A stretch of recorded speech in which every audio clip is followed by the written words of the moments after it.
Bonjour mes chers élèves, aujourd'hui je vais vous présenter une leçon de langue et de communication qui s'inscrit dans le programme de la troisième année du cycle secondaire collégial. Donc cette leçon est l'expression de la cause et de la conséquence, et bien sûr cette leçon appartient à la séquence 3 qui parle bien sûr des péripéties de la nouvelle policière. Donc on commence par identifier l'exemple sur lequel on va travailler. L'exemple est le suivant. Le criminel a été arrêté, le commissaire est compétent. Vous voyez que ici, j'ai choisi bien sûr deux propositions. La proposition 1 et la proposition 2. C'est-à-dire on va les relier d'abord par une expression de la cause et ensuite par des expressions de la conséquence. Donc vous allez voir que j'ai rassemblé ou j'ai réuni aujourd'hui deux leçons parce que la phrase où on exprime la cause, c'est dans la même phrase on peut exprimer la conséquence et ce sont deux liens logiques inséparables qu'on ne pourrait pas bien sûr séparer. C'est-à-dire à chaque fois que vous trouvez une phrase où il y a la cause, elle pourrait être transformée automatiquement à la conséquence. Donc pour que vous puissiez comprendre ce lien logique, j'ai commencé par une petite définition là. La définition de chaque lien logique. Donc vous allez me demander pourquoi, parce que lors de l'examen régional, on pourrait vous donner des phrases vierges et on vous demande de les relier par une expression de la cause. Et si vous changez l'ordre chronologique des phrases, c'est-à-dire la réponse sera fausse. C'est-à-dire il faut comprendre qu'est-ce que ça veut dire la cause et qu'est-ce que ça veut dire la conséquence. La cause d'abord. La cause est la relation entre deux actions. Donc, la deuxième action est la raison. On dit la raison, on dit le motif, on dit le mobile, pour que la première se réalise. C'est-à-dire, bien sûr, cette deuxième action est la cause pour laquelle la première action s'est produite et s'est réalisée. Inversement à la conséquence est le résultat, c'est-à-dire la deuxième action est le résultat de la réalisation de la première action. Donc j'espère qu'à travers ces deux définitions, vous allez pouvoir comprendre bien sûr le lien logique et bien sûr l'ordre chronologique de la cause et de la conséquence. Maintenant, on va passer aux expressions.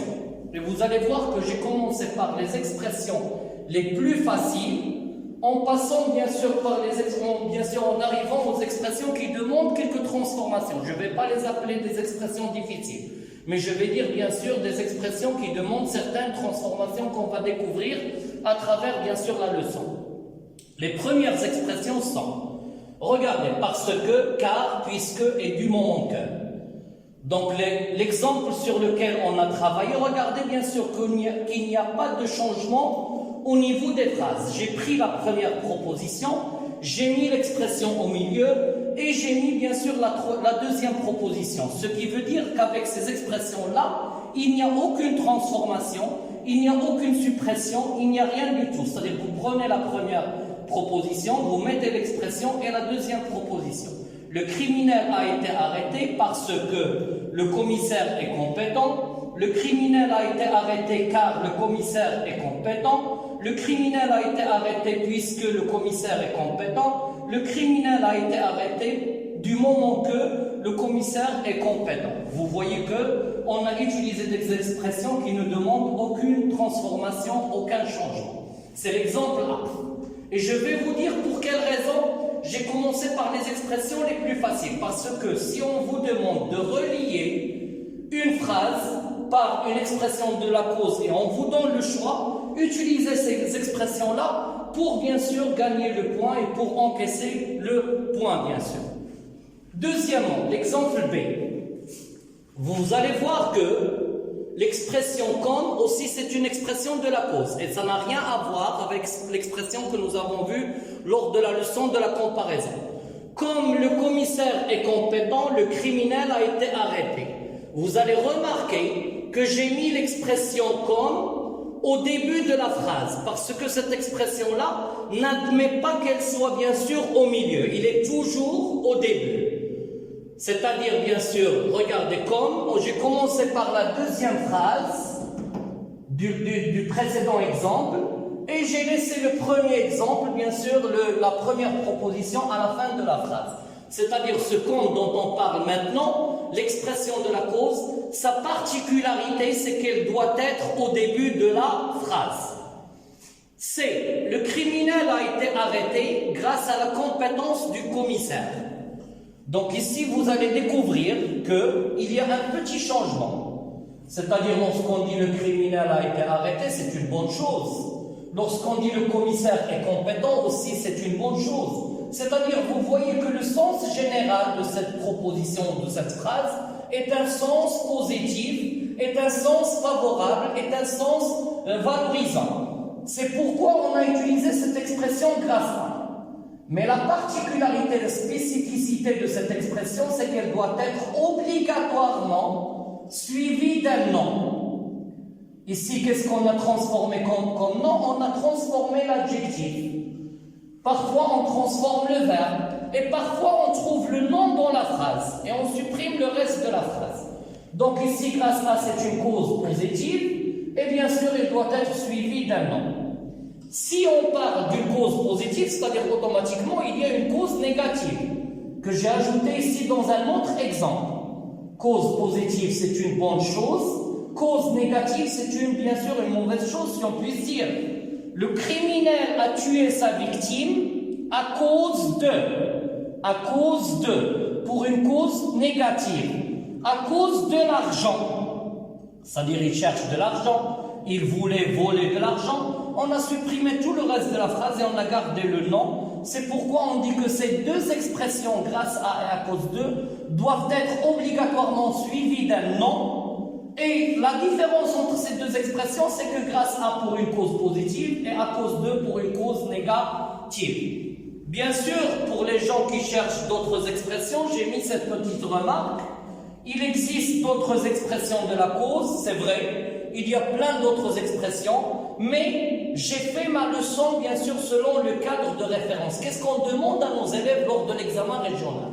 On demande à nos élèves qu'ils maîtrisent ces expressions que j'ai écrites en rouge et qui concernent, bien sûr, les expressions de la cause. Maintenant, on va passer à la deuxième partie de la leçon, c'est-à-dire la partie de la conséquence, les expressions de la conséquence. Comme bien sûr je viens de le dire tout à l'heure, ici c'est la définition de la conséquence que vous devez maîtriser. Bien sûr, on commence par la première catégorie d'expression.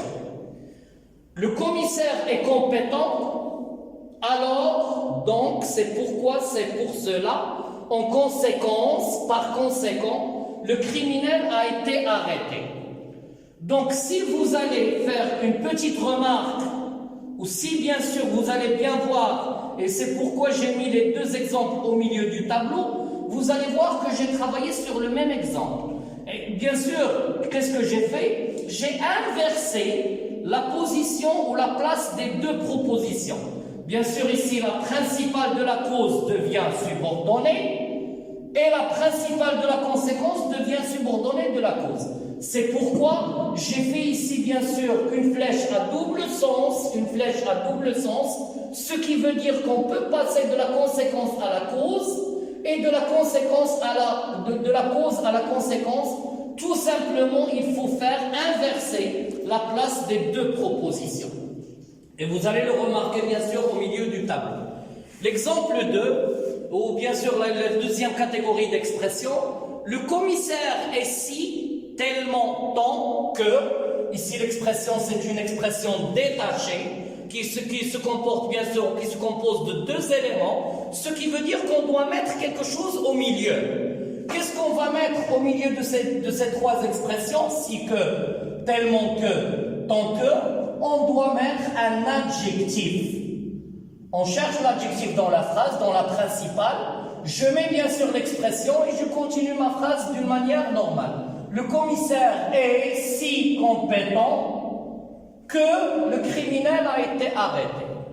Donc, ici, sur l'exemple suivant, le commissaire est assez ou trop compétent pour que le commissaire soit arrêté. Donc, faites attention ici un petit peu, parce qu'on a la même remarque, c'est une expression détachée, c'est-à-dire ce qui veut dire qu'on doit mettre quelque chose au milieu. Qu'est-ce qu'on va mettre au milieu de assez pour que et assez et trop pour que, on va mettre aussi le même adjectif qu'on a mis tout à l'heure. Mais cette fois-ci, on utilise ces expressions de l'exemple C lorsqu'on a deux sujets différents. Vous allez me dire, monsieur, où sont ces deux sujets différents? Regardez, le commissaire, c'est le sujet de la première proposition, et le criminel, c'est le sujet de la deuxième proposition, ce qui veut dire qu'on a deux sujets différents. Mais lorsque tu utilises ces deux expressions-là, obligatoirement, ils doivent être suivis d'un subjonctif. Ils doivent être suivis d'un subjonctif, c'est-à-dire lors de l'examen régional, si on vous demande d'utiliser ces expressions-là, vous pouvez les utiliser correctement, vous allez mettre l'adjectif au milieu, mais si vous n'avez pas conjugué le verbe au subjonctif, bien sûr la réponse sera bien sûr une réponse fausse. Donc faites attention, assez pour que, et toujours encadre un adjectif, encadre toujours un adjectif, et bien sûr, il doit être suivi d'un verbe au subjonctif. Ici, je vais vous rappeler la conjugaison du subjonctif, parce que c'est un mode ou c'est un temps que vous allez rencontrer tout au long de cette deuxième partie du deuxième semestre. Pour le subjonctif, faites attention. Vous prenez le brouillon, vous conjuguez le verbe à la troisième personne du pluriel au présent de l'indicatif, vous supprimez le ENT, ce qui reste, c'est le radical du subjonctif. Vous ajoutez les terminaisons E, ES, E, IONS, IEZ, ENT. Donc, automatiquement, bien sûr, ici, cette règle pourrait vous conjuguer tous les verbes au subjonctif, sauf 7 verbes. Le verbe être, le verbe avoir, le verbe aller, le verbe faire, le verbe vouloir, le verbe savoir et le verbe pouvoir. Pour le verbe être, on dit que je sois. Pour le verbe avoir, on dit que j'ai. Pour le verbe faire, que je fasse. Pour le verbe vouloir, que je veuille. Pour le verbe pouvoir, que je puisse. Pour le verbe savoir, que je sache. Et pour le verbe aller, que j'aille. 7 verbes. Donc notez cette expression, cette conjugaison, cette règle. C'est une potion magique qui va vous permettre de conjuguer tous les verbes sans exception. Donc, après ces explications-là, bien sûr, la vidéo sera publiée sur le site de notre collège. Et bien sûr, si vous avez des questions, je vais répondre à toutes les questions. Maintenant, passons aux exercices. J'ai essayé, bien sûr, de choisir un exercice et de ne pas donner toute une panoplie d'exercices, parce que c'est un peu fatigant, parce que vous allez lire la leçon du côté théorique et vous devez bien sûr pratiquer. J'ai choisi un exercice, bien sûr, général, global. L'exercice est le suivant. Aussi, j'ai choisi un seul exemple. Ce virus est dangereux, on doit se confiner. C'est un exemple qui va me permettre, bien sûr, de profiter de l'occasion pour vous dire restez chez vous.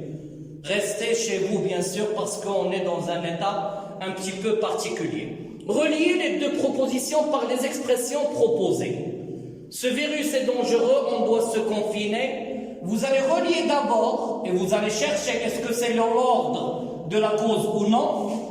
Et après vous allez voir. Donc vous reliez d'abord parce que le même exemple par comme, le même exemple avec à cause de ou grâce à, selon le cas.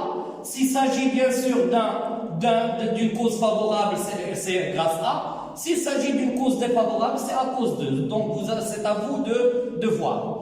Donc la deuxième partie, vous allez le même exemple, vous allez bien sûr le relier par alors, si que, assez pour ou trop pour que. C'est-à-dire selon le cas, parce que nous avons dit que assez pour bien sûr le même sujet, plus infinitif, et assez pour que, pour les deux sujets différents, plus subjonctif.